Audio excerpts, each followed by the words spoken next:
नमस्कार, one India Hindi में आपका स्वागत है। मैं हूं राहुल कुमार। उत्तर प्रदेश के पिलखुआ एरिया में AIMIM प्रमुख असदुद्दीन ओवैसी के काफिले पर 3 फरवरी को हमला हुआ था। 3 दिन बाद सोमवार को गृह मंत्री अमित शाह का इस पर बयान आया है। राज्यसभा में अमित शाह ने पूरी बात बताई और अपडेट जानकारी दी। साथ ही अमित शाह ने कहा कि वो ओवैसी से विनती करते हैं कि सरकार की तरफ से दी जा रही सुरक्षा ले लें। अमित शाह ने क्या कुछ कहा, सुनिए। दिनांक 3 फरवरी 2022 को सायंकाल लगभग 5:20 बजे श्री असदुद्दीन ओवैसी सांसद लोकसभा किठौर मेरठ उत्तर प्रदेश के जनसंपर्क कार्यक्रम करने के बाद दिल्ली लौट रहे थे, जब उनका काफिला Chhijarsi toll plaza national highway 9 थाना पिलखुआ जनपद हापुड़ उत्तर प्रदेश से गुजर रहा था। 2 अज्ञात व्यक्तियों द्वारा उनके काफिले पर गोलियां चलाई गई। इस घटना में श्री ओवैसी सुरक्षित बच गए, लेकिन उनके वाहन के निचले हिस्से में 3 गोलियों के निशान दिखाई दे। उक्त घटना को 3 गवाहों द्वारा देखा भी गया। इस संदर्भ में एक प्रथम सूचना रिपोर्ट अपराध संख्या 45/22 अंतर्गत धारा 307 भारतीय दंड संहिता और धारा 7 आपराधिक कानून संशोधन अधिनियम 1932 थाना पिलखुआ जनपद हापुड़ में पंजीकृत किया गया और इसकी विवेचना की जा रही है। श्री ओवैसी का जनपद हापुड़ में पूर्व से कोई कार्यक्रम नियत नहीं था और न ही आवागमन के बारे में कोई पूर्व सूचना जिला नियंत्रण कक्ष को भेजी गई थी। श्री ओवैसी घटना के पश्चात सुरक्षित दिल्ली वापस पहुंच गए। जनपद के वरिष्ठ अधिकारियों द्वारा घटनास्थल का निरीक्षण किया गया। विवेचना के क्रम में स्थानीय पुलिस ने त्वरित कार्यवाही करते हुए 2 अभियुक्तों को गिरफ्तार किया और उनसे 2 अनधिकृत पिस्तौल प्रत्येक से एक और 1 ऑल्टो कार की बरामद की गई है। घटनास्थल और वाहन का फोरेंसिक्स टीम द्वारा सूक्ष्मता से जांच किया जा रहा है और साक्ष्य एकत्रित किए जा रहे हैं। दोनों अभियुक्तों से उत्तर प्रदेश पुलिस द्वारा पूछताछ की जा रही है। जनपद में कानून और व्यवस्था की स्थिति नियंत्रण में और सामान्य है। कड़ी सतर्कता भी बरती जा रही है। केंद्रीय गृह मंत्रालय द्वारा तुरंत ही राज्य सरकार से रिपोर्ट प्राप्त की गई है। पहले भी कई मौकों पर केंद्रीय सुरक्षा एजेंसियों के खतरे के आकलन के आधार पर श्री ओवैसी को सुरक्षा प्रदान करने के लिए केंद्र सरकार ने निर्देश जारी किए हैं, लेकिन श्री ओवैसी द्वारा सुरक्षा लेने के लिए अनिच्छा के कारण दिल्ली पुलिस और तेलंगाना पुलिस उन्हें सुरक्षा देने का प्रयास सफल नहीं हो पाया। श्री ओवैसी के खतरे का पुनः मूल्यांकन कराया गया है और खतरे के आकलन के आधार पर उनका दिल्ली में बुलेट प्रूफ कार के साथ अखिल भारतीय स्तर पर केंद्रीय रिजर्व पुलिस बल की Z श्रेणी की सुरक्षा प्रदान की गई है।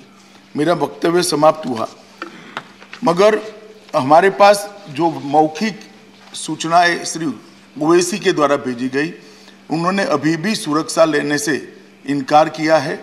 मैं सदन के माध्यम से श्री ओवैसी को विनती करना चाहूँगा कि वो तत्काल सुरक्षा ले ले और हम सबकी चिंता का समाधान करें।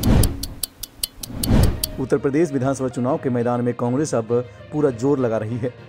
वादे के मुताबिक चुनावी मैदान में कांग्रेस प्रत्याशी उतार रही है। सोमवार को भी प्रत्याशियों से जुड़ी एक लिस्ट सामने आई। उत्तर प्रदेश के उम्मीदवारों की ये 8वीं लिस्ट है। इसमें कांग्रेस के 28 उम्मीदवारों के नामों का ऐलान किया गया है। सबसे खास बात यह है कि इस लिस्ट में 11 महिलाओं को टिकट दिया गया है। राज्य में कांग्रेस अकेले चुनाव लड़ रही है और पार्टी इस बार महिलाओं पर दांव खेला है। अपनी रणनीति के तहत पार्टी 40% महिलाओं को उत्तर प्रदेश में टिकट दे रही है। कांग्रेस उत्तर प्रदेश में अब तक 370 से अधिक उम्मीदवार घोषित कर चुकी है, जिनमें से 40% टिकट महिलाओं को दिया गया है। चलिए अब बात करते हैं सोमवार को जारी हुए लिस्ट की। कभी कांग्रेस का गढ़ कहे जाने वाली अमेठी में पार्टी ने आशीष शुक्ला को टिकट दिया है, जबकि पार्टी ने प्रतापगढ़ की कुंडा सीट से जनसत्ता दल के रघुराज प्रताप सिंह उर्फ राजा भैया के खिलाफ योगेश यादव को मैदान में उतारा है। वहीं घोसी विधानसभा सीट से प्रियंका यादव को उम्मीदवार बनाया गया है। पडरौना से मोहम्मद जहीरुद्दीन और फाजिल नगर से मनोज सिंह को उम्मीदवार बनाया गया है। इस सूची में 2 सीटों पर उम्मीदवार बदले गए हैं। कांग्रेस ने तरफगंज सीट से त्वरिता सिंह को टिकट दिया था। असल में पार्टी ने पहले सविता पांडे को इस सीट से टिकट दिया था, लेकिन रविवार को उन्होंने बीजेपी का दामन थामकर कांग्रेस को बड़ा झटका दिया, जिसके बाद कांग्रेस ने इस सीट पर प्रत्याशी बदल दिया। वहीं पार्टी ने मानकपुर में भी प्रत्याशी को बदला है और कमल सिसोदिया के स्थान पर संतोष कुमारी और गौरा से सत्येंद्र दुबे के स्थान पर राम प्रताप सिंह को मैदान में उतारा है। इस खबर में इतना ही। चलिए आपको छो जाते हैं लिस्ट के साथ, आप खुद देखिए कहां से कौन उम्मीदवार।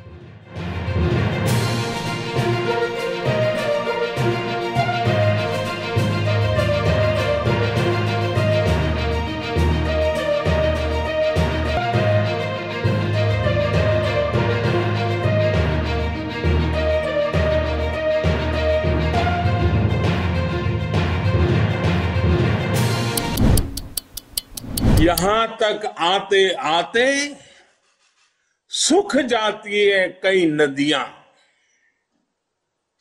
मुझे मालूम है पानी कहां ठहरा हुआ होगा।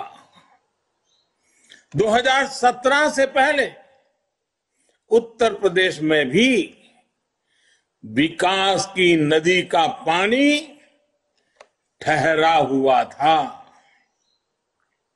ये पानी नकली समाजवादियों के परिवार में उनके करीबियों में ठहरा हुआ था। इन लोगों को सामान्य मानवीय की विकास की प्यास से, प्रगति की प्यास से, गरीबी से मुक्त होने की प्यास से कभी कोई मतलब नहीं रहा। वो सिर्फ अपनी प्यास बुझाते रहे, अपने करीबियों की प्यास बुझाते रहे और अपनी तिजोरियों की प्यास बुझाते रहे। बस अपना स्वार्थ सोचने वाली यही प्यास विकास की नदी के हर बहाव को सोख लेती है। अपना घर भर लेने की यही प्यास गरीबों को घर नहीं देने देती थी। अपनी जेबें भर लेने की यही प्यास गरीब का राशन चट कर जाती थी। प्रोजेक्ट लटकाकर कमाई करने की इसी प्यास से लाल फीताशाही और लेट लतीफी को ताकत मिलती थी। भाइयों और बहनों, भारतीय जनता पार्टी प्रदेश के प्रत्येक व्यक्ति को अपना परिवार मानती है। हमारा मंत्र है सबका साथ, सबका विकास, सबका विश्वास और सबका प्रयास। इसलिए बीजेपी की सरकार में भाई भतीजावाद और तुष्टीकरण की कोई जगह नहीं है। जब पीएम आवास योजना में घर मिलता है तो हर गरीब को घर मिलता है। उसकी जाति, उसका पंथ, उसका क्षेत्र नहीं देखा जाता। पंजाब में शिरोमणि अकाली दल के प्रमुख सुखबीर सिंह बादल के खिलाफ मामला दर्ज किया गया है। बता दें कि बादल पर चुनावी आचार संहिता उल्लंघन के मामले में ये केस दर्ज किया गया है। बादल के अलावा अन्य नेताओं के खिलाफ भी केस दर्ज हुआ है। गौरतलब है कि पंजाब विधानसभा चुनाव को लेकर जोर शोर से सभी राजनेताओं की तरफ से प्रचार किया जा रहा है। इस दौरान राजनेताओं की तरफ से कोरोना नियमों की भी खुलेआम धज्जियां उड़ाई जा रही हैं। फरीदकोट की नई अनाज मंडी में 2 दिन पहले यानी कि 5 फरवरी को चुनावी जनसभा में कोविड नियमों के उल्लंघन करने पर थाना कोतवाली में अकाली दल के प्रधान सुखबीर सिंह बादल और फरीदकोट सीट से पार्टी उम्मीदवार और यूथ अकाली दल के प्रधान परम बंस सिंह बंटी रोमाणा के खिलाफ केस दर्ज किया गया है। एनआई की खबर के मुताबिक बादल फरीदकोट फरीदकोट में जिस सभा में चुनावी रैली कर रहे थे उसमें चुनावी सीमा 1000 से ज्यादा लोग उपस्थित थे। बता दें कि कार्रवाई फरीदकोट विधानसभा क्षेत्र के रिटर्निंग ऑफिसर कम एसडीएम की शिकायत पर की गई है और उनके खिलाफ आईपीसी की धारा 188 और आपदा प्रबंधन कानून 2005 की धारा 51C के तहत केस दर्ज किया गया है। पुलिस के मुताबिक रिटर्निंग ऑफिसर ने शिकायत में जानकारी दी है कि उनके पास आम आदमी पार्टी की तरफ से शिकायत मिली है कि जिसमें अकाली दल पर जनसभा के दौरान चुनाव आयोग की तरफ से कोरोना नियमों के उल्लंघन के आरोप लगाए गए हैं। इसके अलावा जिला चुनाव अधिकारी की तरफ से गठित वीएसटी टीम ने जनसभा की वीडियोग्राफी भी पेश करते हुए लिखा कि इस जनसभा में करीब 6000 लोगों की भीड़ जुटाई गई थी, जबकि नियम के मुताबिक इंडोर में 500 और आउटडोर में 1000 लोगों के जुटने की इजाजत दी गई है। गौरतलब है कि पंजाब में एक ही चरण में 20 मार्च को चुनाव होने जा रहे हैं। यहाँ के सियासी मैदान में सभी राजनीतिक दलों की तरफ से जोरदार तरीके से प्रचार कर अपनी अपनी जीत के दावे किए जा रहे हैं। बता दें कि पंजाब में 117 विधानसभा सीटों पर चुनाव होने हैं। किसी भी दल को सरकार बनाने के लिए कम से कम 59 सीटों की जरूरत पड़ेगी। कोरोना की तीसरी लहर के प्रकोप के बाद से बंद अधिकतर कॉलेज खुल गए हैं। दिल्ली में जवाहरलाल नेहरू विश्वविद्यालय यूनिवर्सिटी यानी जेएनयू में ऑफलाइन क्लास शुरू हो गई है। इस बीच एक और बड़ी खबर आ रही है और वो है कि जेएनयू की कमान पहली बार किसी महिला को दी गई है। सावित्रीबाई फुले विश्वविद्यालय की प्रोफेसर शांति श्री धूलीपुड़ी पंडित को जेएनयू की नई कुलपति नियुक्त किया गया है। प्रोफेसर पंडित का कार्यकाल 5 साल की अवधि का होगा। प्रोफेसर शांति श्री जेएनयू की पूर्व छात्रा भी रही हैं। तो चलिए आज आपको प्रोफेसर शांति श्री का जेएनयू की छात्रा से पहली महिला कुलपति तक का सफर बताते हैं। शांति श्री का जन्म 15 जुलाई 1962 को रूस के सेंट पीटर्सबर्ग में हुआ था। स्कूली पढ़ाई में स्टेट रैंक होल्डर शांति श्री ने हिस्ट्री एंड सोशल साइकोलॉजी में बीए की डिग्री प्रेसिडेंसी कॉलेज से की है।